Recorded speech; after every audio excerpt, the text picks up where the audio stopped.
북한에 대한 소위 인도적 지원이 주민이 아니라 정권에 간다는 유엔 보고서가 나왔습니다.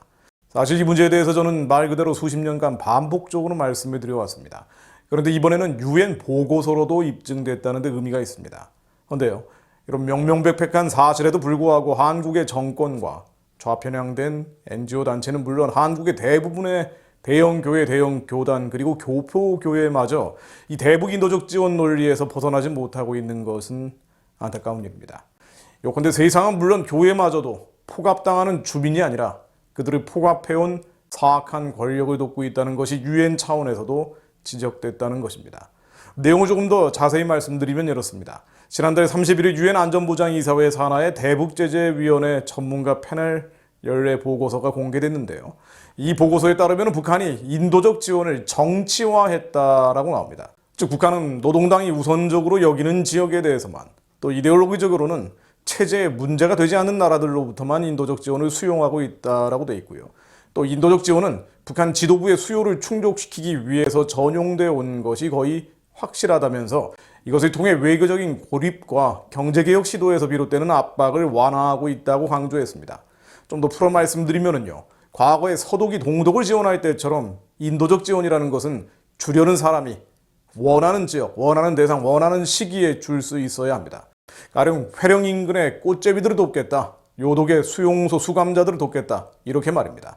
그런데 북한에 대한 소위 인도적 지원은 북한 정권이 원하는 지역만 돕도록 되어 있다는 것입니다. 모니터링이 불가능하다는 것이죠. 그래서 특권층이 전용한다는 것입니다. 그 결과 자체적인 개혁은 안 하고 있다는 것입니다. 실제로 그렇죠. 북한에 주는 현금은 물론 쌀과 비료, 빵과 국수, 겨울철 방한용품까지요. 지금 당장 죽어가는 수용소의 수감자나 버려진 꽃제비, 그리고 변방과 추방지역, 진짜로 약한 자, 진짜로 가난한 자에게는 절대로 들어가지 않습니다. 100% 북한 특권층이 독식을 하죠. 그리고 일부는 군부대로, 또 일부는 장마당에 내다 팔아서 돈벌이를 합니다. 또 일부는 김정은에 대한 맹종의 대가로 충성계층에게 나눠집니다. 결과적으로 북한에 대한 인도적 지원은 인류 역사상 유례가 없는 사악한 정권을 유지하고 연장하고 강화하는 수단이 됩니다. 유엔 보고서에 인용된 11개 NGO들의 견해도 같습니다. 보고서는 인도적 지원의 이행 및 모니터링 노력을 모두 그만둘 수밖에 없었다는 NGO들의 입장을 소개한 뒤에 많은 경우에 인도적 지원이 더 이상 이를 필요로 하는 북한 주민들에게 닿지 않고 있다고 기록하고 있습니다. 물론 유엔 보고서는 분야별 제재로 인해서 약 20만 명이 일자리를 잃었다면서 이 문제를 해결하기 위한 노력을 계속할 것을 권고하는 등 애매한 입장을 첨언해놨습니다. 그러나 이 보고서에서 부인할 수 없는 팩트는 소위 인도적 지원이 주민이 아니라 정권 지원, 체제 지원이라는 사실입니다. 그럼에도 남한 정권은 마이동풍이죠. 정용 외교부 장관은 31일 기자회견에서도 북한 인권에 대한 질의를 받고 북한 주민의 실질적 인권 상황이 개선되기 위해서 인도적 지원 사업이 선행돼야 한다고 판단한다고 주장했습니다. 인도적 지원을 선행해야 된다.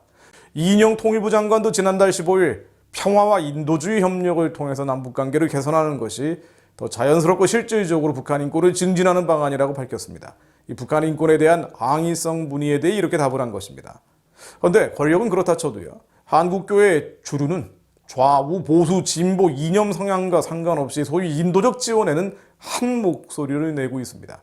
구체적으로 교회나 교단 이름을 언급할 것도 없이 대부분이 그렇습니다. 어이없는 일이지만은요, 심지어 태극기로 상징되는 강경한 우파 성향의 기독교계 지도자 중에도 이 인도적 지원에는 문제의식이 없이 계속하는 분들이 있습니다.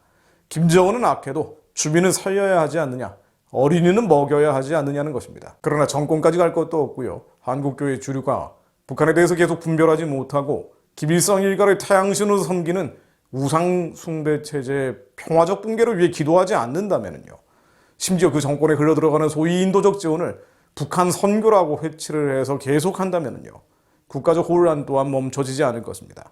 아니, 죽어가는 북한 동족에 대한 연민을 되찾지 않는 한국교회를 하나님이 혼란 속에 내버려 두실 것입니다.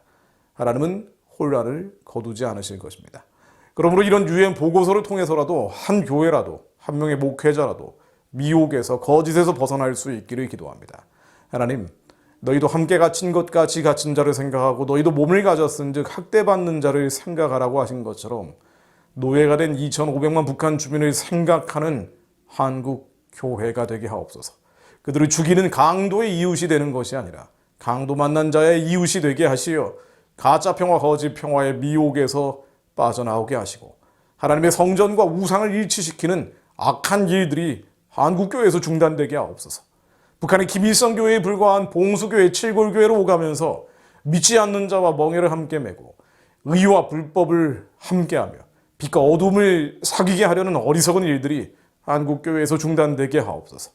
그리스도와 베리알이 조화될 수 없음을 깨닫게 하시고 우리는 살아계신 하나님의 성전임을 알게 하시어 한민족이 주님의 백성이 되는 날이 속히 오게 하옵소서. 예수 그리스도 이름으로 기도했습니다. 아멘.